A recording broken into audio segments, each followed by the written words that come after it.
fun one. Welcome to Learning the Song, and this is LaGrange by ZZ Top.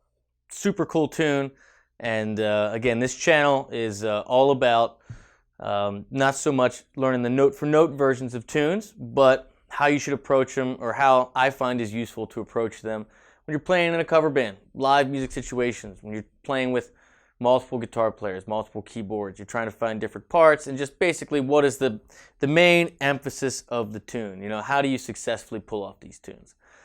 Now, this one, you just got to have a hell of a drummer. Really, is what it comes down to. You have to, it is that Texas swing feel, man. You know, this is not a song that is easy to pull off. Not because you're playing things that are really challenging, not because you're, the theory's nuts and you got a bunch of crazy changes. It is just, you got to have that Texas shuffle, that swing, just down pat. And if you listen to these tracks and you listen to good bands cover this tune, you'll hear right away that if the whole rhythm section isn't locked in completely together, doing that hard Texas shuffle, it just falls apart. But when it's done well, I mean, it's one of the most fun songs, in my opinion, to play with a band, just because it's just so brutal. It's just great. How the rhythm kind of goes is it's shuffle based. So if you're not familiar with the shuffle is based on triplets. So triplets are 3 beats in the space of 1. So if this is your beat, right? Triplet will be, I'll slow it down. So, right? See how I'm fitting 3 in the space of 1, and they're all kind of equal distance. And then the shuffle is you take out the middle one, right? So instead of,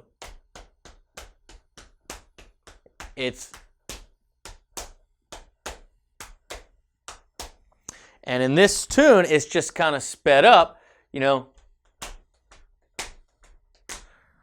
and you have to keep that rhythm the whole time.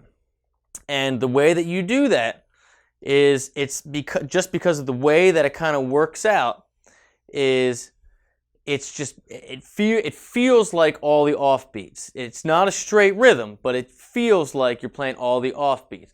So bump bop bop bop bop bop bop bop bop bop bop bop bop bop bop. That's what it feels like. So I find that even though it's looser than that, it's not a straight rhythm. It's a shuffle feel. It's that Texas blues shuffle feel. That upstrokes, man. That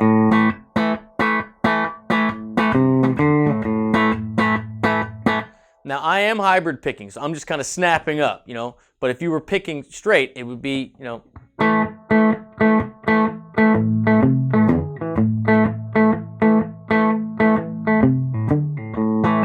But I find that if you can get that snap, right? If you can get it with what you're getting here is it's an A major chord. But you're really just getting the power chord. You're just getting the A, the E, and the other A. And so if you can grab that inverted power chord, that E and the A, with your middle and ring finger on the 4th and 3rd strings, and then pick down on your A, because this tune is in A, you really get that.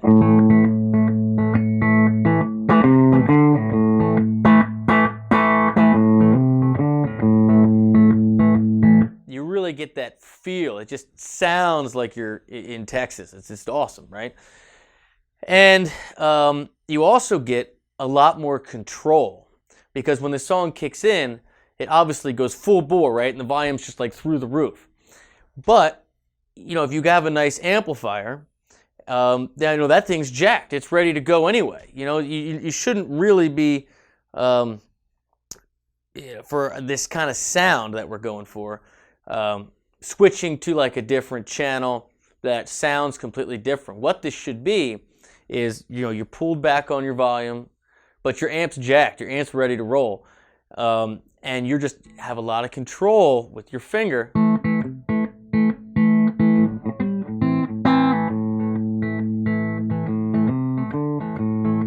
And then when you're ready, bring it up.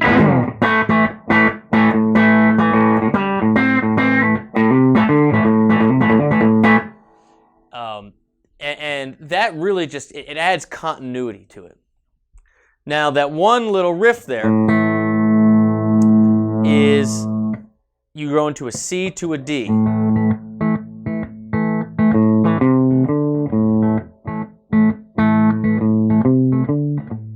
So it lends itself to A minor pentatonic. You're going A, C, which is a minor third, D, which is the fourth, right?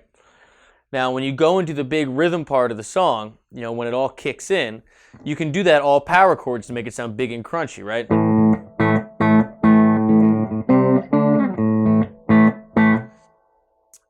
But what I recommend is one guitar player probably do that, and one guitar player, kind of keep it on the strikes, just to separate it up. Going back to the intro for a second, I don't want to forget this. My favorite part of the song actually is this little lick that Billy Gibbons does. This.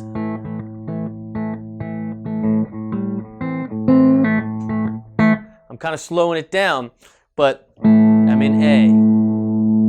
I'm letting the A string continue to ring out, right? But lightly. Again, this is subjective. You can choose not to, but I find that when you don't leave any space in the music for something like this, even if it's at a real low volume,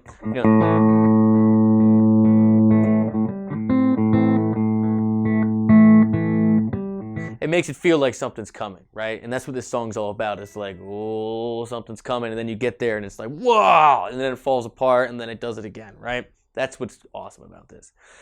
But anyway, that lick, you're an A, and with your pinky on the same string, on the fourth string, you're going up and you're grabbing that G.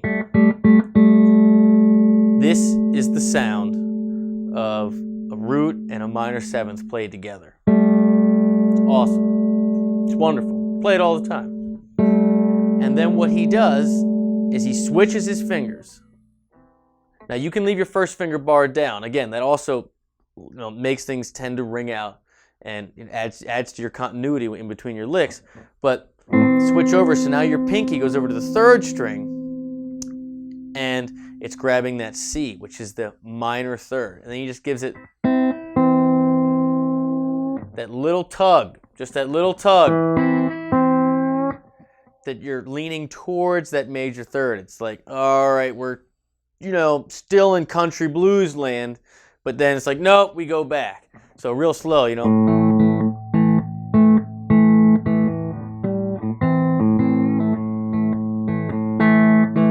then to the CD, to establish that, the tonality.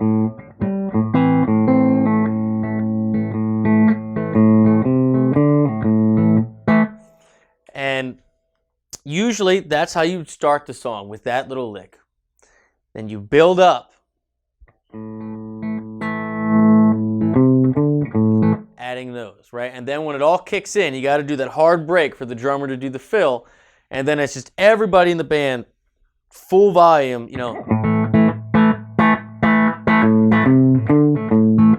And again, like I was saying before, you can stay there, you can get your C's and your D's like that to make it a little bigger. C9, D power chord there, do it like this.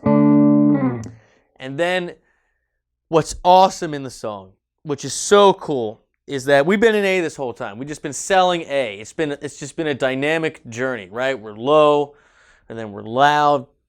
And then when it goes to the lead, he's like, screw it, we're going to C. And C is obviously the minor third in A. And so it really has this minor, it's easiest to say just rock and roll, but it's like so like such a textbook move that you see Billy Gibbons do, which really, it's just awesome. And then, so during the lead part, it's the same thing, right? It's that same minor pentatonic. It's the root, flat 3, 4, but you're doing the chords, right? So that's C, E flat, F. The whole rhythm section is doing that, and it's one guitar player's turn to take the lead. And now during this lead, it is crucial. It's absolutely crucial that you don't get all crazy noodly and start doing things that are going to lose that rhythm. When you see people that do this the right way, what you should, or what I feel that you should aspire to do whenever you're playing leads, is bring something to the tune that doesn't necessarily change the tune, but elevates the very essence of that tune. So this isn't a tune where its essence lends itself to like sweep picking, right? Or it's something like something super arpeggiated, right? It's not that type of tune. This is a nuts and bolts minor pentatonic. Just hold your rhythm. Focus on the shuffle. Focus on your triplets. You're thinking triplets. You're thinking offbeats. You're thinking accentuation. You're thinking rhythm predominantly, like completely, right? And this is something that Billy Gibbons, besides his just amazing tone, has just, that's why he is who he is. Because when he takes his leads, like if you're in C, you hear him going, and he's going.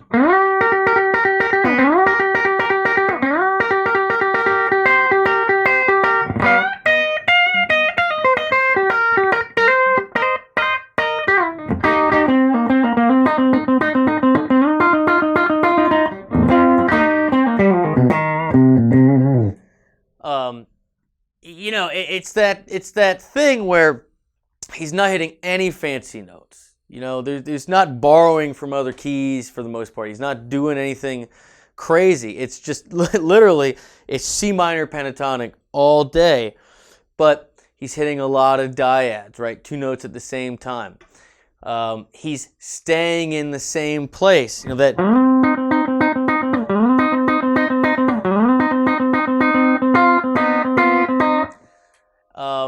And really push and driving home that rhythm and that tension, that root, the minor third, and that flat seventh-ness. Remember we said, back here, how cool that is? I mean, it's the same deal. He just loves that stuff. And it just is all about rhythm. So don't get too fancy with this. Just try your best to just swing your face off. And it's hard. It's incredibly hard. Especially when you're doing videos like this and you don't have, a proper jam tracker with a drummer or whatever. It's hard to really show it because talking about it isn't really the easy. It's kind of, I don't know how helpful it is. But I'm telling you that the rhythm is your focus for a song like this, because that's the feel of the song. The song is a rhythm-based rock and roll minor pentatonic song. That's what it is. Last thing, when you come out of the solo, you have these hits, and everybody always has trouble with these hits. And all you're doing is, this is a turnaround in blues. He's in C, he's soloing. He goes back to A, and it's the.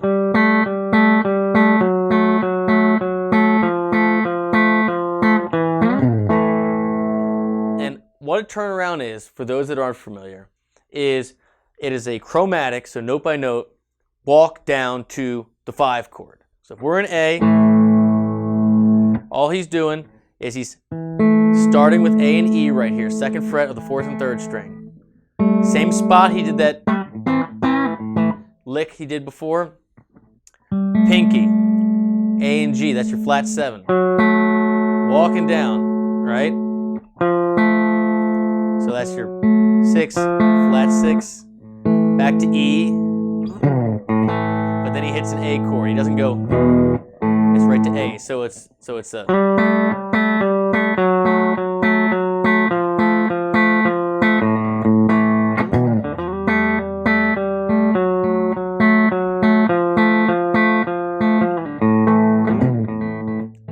And it's right back all over again. And when he goes back through again, he goes up in solos in C, same deal. So that's LaGrange. It is an awesome song, and it's simple. It's a rock and roll tune. Don't think about it too much. Just focus almost entirely on your rhythm, on your band locking in together. Don't get hung up on notes for the solo. If you're just stuck in that pattern 4 box, the C minor pentatonic, that's fine. Don't ever risk the rhythm. Don't ever forsake the rhythm to get one note. And that's where I'm going to leave it, especially when it comes to tunes where Billy Gibbons is playing. I mean, he's just the king of that. You know what I mean? Never, never sacrifice the rhythm to get that one note. Learn this tune, get yourself a good drummer, get the whole band to lock in with that shuffle groove, nail those off beats, get the hits, start low, end high, bring it back down, drink a beer, have a good time. I'll see you.